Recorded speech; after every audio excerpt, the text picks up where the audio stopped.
नमस्कार। आज हमारी चर्चा का विषय है उन दो शब्दों के बारे में जो बहुत ही ज़्यादा प्रचलित हैं।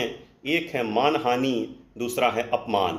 आज हम मानहानि और अपमान के बीच अंतर को स्पष्ट करते हैं। मानहानि, जिसे डिफॉमेशन कहते हैं, भारतीय न्याय संहिता 2023 की धारा 356 के अंतर्गत मानहानि के बारे में बताया गया है, जो इस प्रकार है।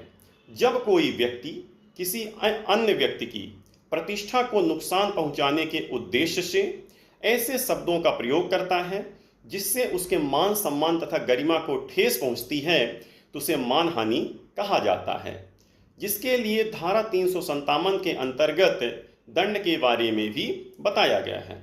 उदाहरण के लिए, किसी व्यक्ति को सोशल मीडिया साइट, समाचार पत्र या सार्वजनिक मंच से चोर कह देना, भ्रष्ट कह देना या ऐसे शब्दों का इस्तेमाल किया जाना जिसके कारण उसके मान सम्मान को ठेस पहुंचती है, तो यह मानहानि कहा जाएगा। इसके लिए संबंधित व्यक्ति या पीड़ित व्यक्ति न्यायालय की शरण में जा सकता है।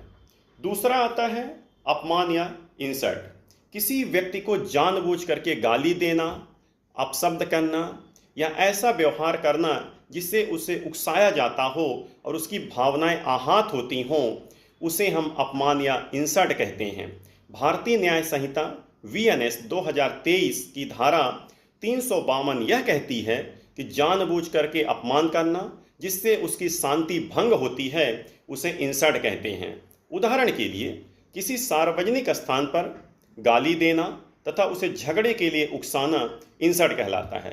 अपमान को एक गंभीर प्रकृति के रूप में माना गया है, किंतु भारतीय न्याय संहिता के अंतर्गत मानहानि के बारे में दंड के प्रावधान हैं, किंतु अपमान के बारे में इतने कठोर प्रावधान नहीं हैं।